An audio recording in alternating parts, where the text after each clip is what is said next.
এটার একটা হচ্ছে আপনার এর ভিতরে একটা অর্থনৈতিক জায়গা আছে ব্যাপক মাত্রায়। কারণ এই যে লুটের প্রচুর সম্পত্তি দেশে বিদেশে আছে এবং এইটার তো কন্টিনিউশন আছে।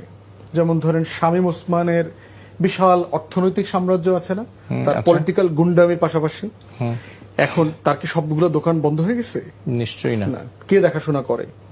আমি আপনাকে নাম বলতেছি না, বিএনপির বড় বড় নেতারা দেখাশোনা করতেছে এটা। এর ভিতরে এমপি মন্ত্রীরা পর্যন্ত আছে। এস আলমের টাকা এমপি হয়েছে 100 লোক আছে ধরেন পার্লামেন্টে, 50 লাখ থেকে শুরু করে 2, 4, 5 কোটি 10-20 কোটি টাকা দিচ্ছে। মন্ত্রী আছে এস আলমের 10-20টা ক্যাবিনেটে। এখন আপনি যদি একটু নাড়াইতে চান, আপনি নাড়াইতে পারবেন। বাংলাদেশে নড়াচড়া করানো ইজি, কিন্তু এই নড়াচড়া করাইতে পারলেই আপনি একটা প্রজেক্ট সফল করতে পারবেন। বাস্তবতাটা সেটা না। ধরেন আমার এলাকার কথাটা বলি, যেটা ধরেন আমি জানি আর কি। আমার এলাকায় সবকিছু চাঁদার দাম বেড়ে গেছে। যেমন ধরেন ট্রলারে করে যে বালু আনা নেওয়া হইতো, এটা ওই যে ফুট ধরে ধরে আপনার চাঁদা দিতে হইতো। আপনি যেহেতু ক্রাইম রিপোর্ট করেছেন বহু বছর, 6 টাকা 8 টাকা, এখন এটা শুনলাম 12 থেকে 14 টাকা হয়ে গেছে। ইয়ের থেকেই আপনার ওই 5ই আগস্টের পর থেকেই বিএনপির লোকজন এগুলো দখল নিচ্ছে। তা আমি জানার চেষ্টা করলাম যে দামটা বাড়লো কেন। তো বলতেছে যে চাঁদা যেহেতু 20 বছর আমি উঠাই নাই, আমি তো আসলে জানি না যে কোন জায়গা থেকে কত টাকা ওঠে। এটার একটা চেইন আছে না, সোর্স আছে। তো এই 20টা দোকান থেকে ধরেন সদরুদ্দিন টাকা উঠায়, ওই 30টা দোকান থেকে কলিমুদ্দিন টাকা উঠায়। এখন এদের যখন কর্তা ব্যক্তিরা পালায় চলে গেছে, এরাও তো একটু নড়বড়ে হয়ে গেছে। তাহলে এখন চাঁদা উঠানোর জন্য কিন্তু এখন এই লোকগুলোকে লাগতেছে।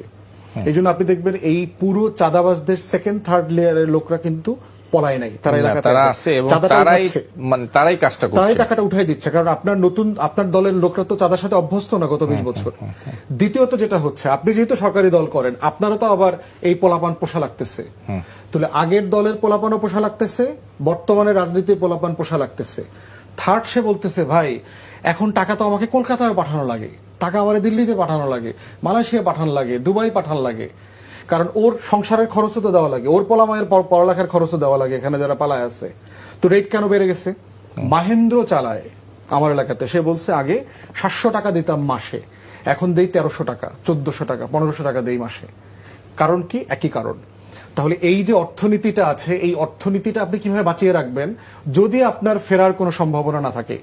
আপনার বালুর ব্যবসা, আপনার ট্রাক, আপনার যে ট্রাক্টর, আপনার যে ড্রেজার মেশিন, আপনার যে এই যে নদী কাটে, মাটি কাটে, এই পুরো ব্যবসা বাণিজ্যটা কি হবে?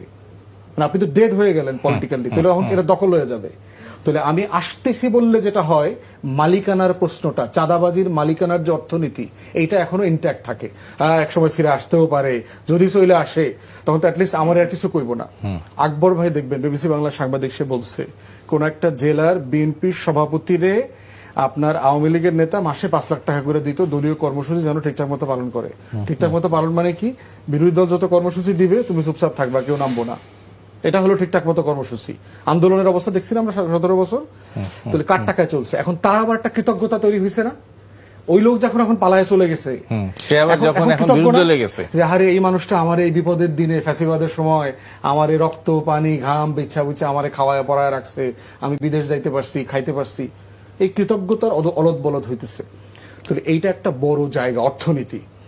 দ্বিতীয়ত হচ্ছে দিল্লি এই ন্যারেটিভটা বাঁচায় রাখতে চায় বাংলাদেশের রাজনীতিতে মনস্তাত্ত্বিক প্রেসার দেওয়ার জন্য, যে আমার এখানে এই বিশাল আওয়ামী জাতীয় পার্টি নামক দালাল গোষ্ঠী আছে, আমার সাংবাদিকতায় আমার দালাল আছে, আমার আমলাতন্ত্রে আমার চাকর বাকর দাস দাসীরা আছে, তুমি আমার কথা না শুনলে, আমার সাথে নেগোশিয়েট না করলে আমি কিন্তু ঝামেলা খেলবো। এটা একটা স্নায়ুযুদ্ধ আছে।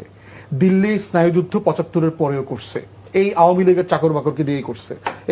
এই যে বাটপার কাদের সিদ্দিকী আওয়ামী লীগের হয়ে 16 বছর যুদ্ধ করছে না বাংলাদেশের বিরুদ্ধে? ভারতের টাকায়, ভারতের অস্ত্রে, ভারতের প্রশিক্ষণে আমাদের শত শত বিডিআরের সৈনিককে হত্যা করছে এই কাদেরিয়া বাহিনী, শত শত। তাহলে এই মনস্তাত্ত্বিক যুদ্ধ ভারত এখনো খেলতে চায়। কিন্তু প্রশ্ন হচ্ছে, বাংলাদেশ এখন মনস্তত্ত্বে তরুণদের চিন্তায় যেখানে বাস করে, এইটা 75 পরবর্তী বাস্তবতা না, এইটা 111 না। বাংলাদেশে বয়ানের রাজনীতি ধসে পড়ে গেছে, ইজ ডেড অ্যান্ড ডাস্টেড। এর মানে এটা না যে আপনি একটা গরু জবাই করছেন, কোরবানিতে দেখছেন লড়ে, তো জবাই করার পরেও দেখবেন ও 15-20 মিনিট ধরে হাত পা লড়ায়। তো এইখানে আপনি দেখতেছেন ওই জবাই করা গরুর হাত পা নড়তেছে। এইটা গ্র্যাজুয়ালি ডাই ডাউন করবে, অ্যাবজর্ভ হয়ে যাবে। Awami League politically is a dead case.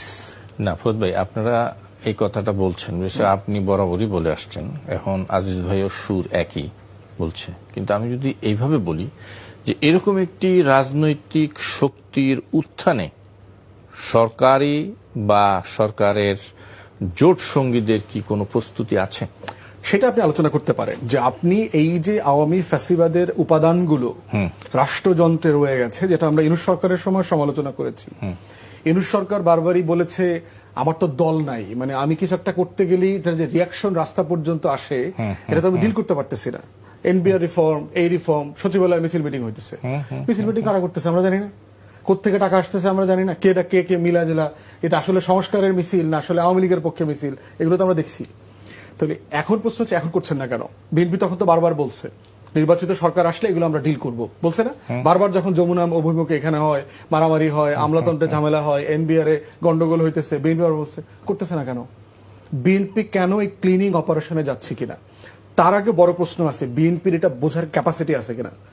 বিএনপির এন্টায়ার লিডারশিপকে দেখলে কেউ মনে হয় না এদের 1%ও জিয়াউর রহমানের জাতীয়তাবাদী রাজনীতিটা বোঝে, জিয়াউর রহমানের দিল্লির আধিপত্যবাদের বিরুদ্ধে রাজনীতিটা বোঝে, জিয়াউর রহমানের একটা রাষ্ট্রকে স্বাধীন রাখার যে রাজনীতি, সেই রাজনীতিটা বোঝে।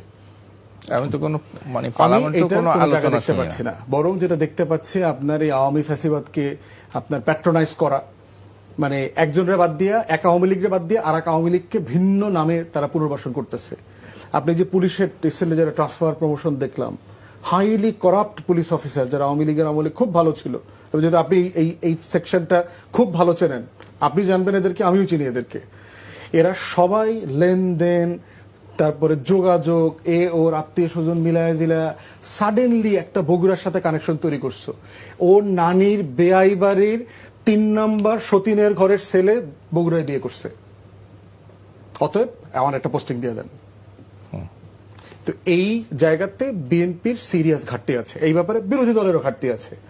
বিরোধী দল আসলে পলিটিক্স করতেছে কিনা, পার্টিকুলারলি বড় বিরোধী দল যারা আছেন সংসদে, ওনারা আসলে রাজনীতি করতেছেন কিনা, ওনারা আসলে সরকারের এই ক্রিটিক্যাল জায়গাগুলো পার্লামেন্টের বাইরে তুলে ধরতে পারতেছেন কিনা, ওনারা নিজেরা আসলে এগুলো বোঝেন কিনা, এটাও মাঝে মধ্যে আমার কাছে কনফিউশন আছে। অতএব এই জায়গায় আমি একমত যে এটা ডিল করার ব্যাপারে ঘাটতি আছে। প্রত্যাশার আলাপটা হিস্টোরিক্যালি হতাশাজনক, ঐতিহাসিকভাবে। এবং আপনি যদি ফ্রেঞ্চ রেভলিউশনের হিস্ট্রি পড়েন, আপনি দেখবেন যে 1789 ঘটনা তো 90-91-তে ফ্রান্সের সোসাইটিতে তাদের বুদ্ধিজীবীরা আলোচনা করতেছে, এত হাজার হাজার মানুষ মারা গেল গিলেটিনে, কি লাভ হইল? এটা কি সান্ত্বনা দিতেছেন আমাদের? না, সান্ত্বনা দিচ্ছে না। এটা বলশেভিক রেভলিউশনের পরে দেখেন, ইরানের রেভলিউশনের পরে দেখেন, বামপন্থীরা ডানপন্থীরা, ইরানে তো 79-তে আসলে ইসলামী বিপ্লব হয় নাই, অনেক ভাগ হয়ে গেছিল। হ্যাঁ, আপনার শাহের বিরুদ্ধে রেভলিউশন হয়েছে, শাহের বিরুদ্ধে রেভলিউশন হয়েছে, ওটা তো ইসলামী বিপ্লব ছিল না, ইসলামী বিপ্লব হয়েছে আরো পরে। এটা হলো যে এখন তো ওয়ার্ল্ড কাপের খুব দামাডোল চলছে, জি জি, যখন যে পার্টি সমর্থক থাকে সে তখন ইতিহাস দেখে যে তোমার সাথে তো মানে কখনো যেত নাই, অথবা তুমি তো আমার সাথে না, হিস্টোরিক্যালি এটা বলতেছে এই কারণে, এই জন্য হচ্ছে যে আপনি মানে জুলাইকে শতভাগ সফল হয়েছে শতভাগ ব্যর্থ হয়েছে এইভাবে দেখার সুযোগ নাই। একটা জাতির এবং জনপদের লড়াইয়ের ইতিহাস হচ্ছে তাকে কন্টিনিউয়াস লড়ে যেতে হয়। আমরা যেহেতু এখনো পলিটিক্যাল কমিউনিটি আকারে গ্রো করি নাই, এই জন্য আমাদের ভিতরে হতাশা চলে আসে তাড়াতাড়ি, আশা সঞ্চারিত হতে অনেক সময় লেগে যায়, জমতে থাকে, একটা গণ অভ্যুত্থানের বীজ জমতে থাকে। পলিটিক্যাল কমিউনিটি ম্যাচিউর হইতে হইতে যেটা হয়, আপনি দেখবেন 69-এর গণ অভ্যুত্থানে, 62 ছাত্র আন্দোলনে, অথবা 68 সালের ছাত্র আন্দোলনে আপনি দেখবেন যে অনেকগুলো ধারা ছিল যে লঞ্চের ভাড়া ছাত্রদের জন্য অর্ধেক কমাইতে হবে। তো এখন প্রশ্ন হচ্ছে যারা যারা এই আন্দোলনটা করছেন তারা কিন্তু পরে 2 দল থেকে এমপি হইছেন, যোগাযোগ মন্ত্রীও হয়েছে, লঞ্চের ভাড়া অর্ধেক করে নাই কেন? এরকম তো আর অনেক ঘটনা আছে। আমরা বলতে পারবো হচ্ছে যে প্রত্যেকটা লড়াইয়ের ভিতরে যেটা হয়, হিস্টোরিয়ানরা বলে এই জন্যই প্রত্যেকটা লড়াইয়ের সাথেই আরেকটা লড়াইয়ের বীজ ওই লড়াইতে গেঁথে থাকে। যেভাবে আমাদের 71-এর মুক্তির লড়াইতে একটা 90, একটা 24 গেঁথে ছিল, কারণ ওই আকাঙ্ক্ষাগুলো পূরণ হয় নাই। ঠিক একইভাবে আমার 40-এর লাহোর প্রস্তাবের উপরে ভিত্তি করে 47-এর পাকিস্তান রাষ্ট্র জনগণের আকাঙ্ক্ষা তৈরি করতে পারে নাই বলে আবার লড়াই হয়েছে। তো এই জন্য একটা জাতির জনপদের লড়াইতে যদি কেউ মনে করে যে 24 আমার শেষ লড়াই ছিল, যে আমি আর কোনোদিন লড়াই করব না, এখানেই তো সব সমস্যার সমাধান হয়েছিল, জাতি এইভাবে ওয়ার্ক করে না। ন্যাশনাল স্ট্রাগল হচ্ছে একটা পারপেচুয়াল এবং কন্টিনিউয়াস প্রসেস। আমরা প্রত্যেকটা লড়াই থেকে কিছু জিনিস পাবো, কিছু জিনিস পাবো না, ওটার জন্য আবার লড়াই করতে হবে। It's a generational fight. আমাদের রিসেন্ট মেমোরিতে দেখেন কোটা বিরোধী আন্দোলন সেই 12, 13, 14 সাল থেকে দফায় দফায় হয়েছে, কিন্তু 17, 18 সালে এসে এটার একটা পরিণতি পাইছে। পরিণতি পাওয়ার পরে এখনো আলোচনা হচ্ছে যে কোটা না মেধা, এই স্লোগানটা তো আসছে, কারণ এটাকে আবার রিইনস্টেট করার চেষ্টা করা হয়েছে। এটা আবার 24-এ ট্রিগার করেছে। নিরাপদ সড়ক চাই আন্দোলন হলো ম্যাসিভ। দেশের সব কি রোড সেফটি হয়ে গেছে? আইনত হয়েছে, মানে কয়েকটা হয়েছে, কি বলে স্পিড ব্রেকার হয়েছে, বাস শেষ। রাইট। কিন্তু যেটা হচ্ছে যে এই প্রত্যেকটা লড়াইয়ের মধ্য দিয়ে যেটা হচ্ছে না, আপনার রাজনৈতিক নাগরিক তৈরি হচ্ছে। প্রত্যেকটা লড়াই যেটা করে আরেকটা জেনারেশনকে কনসাস করে, লড়াইয়ের জন্য বলে। এবং দেখবেন যে আমরা এই 24-এর আন্দোলনে সবচেয়ে বেশি তরুণ ছেলে মেয়েদেরকে পেয়েছি যারা কোটা বিরোধী আন্দোলন করেছে 17-তে, যারা নিরাপদ সড়ক চাই আন্দোলন করেছে, যারা ভ্যাট বিরোধী আন্দোলন করেছে। এবং এই আন্দোলনে যাদের বয়স 18-র নিচে ছিল, তারা হচ্ছে এই গণ অভ্যুত্থানের যে জায়গাগুলো অমীমাংসিত থাকবে, অপূরণীয় থাকবে, সেটার লড়াই আবার তারা নেতৃত্ব দেবে। একটা জাতির ন্যাশনাল স্ট্রাগল এভাবেই হয়, এটাই প্রসেস। জি।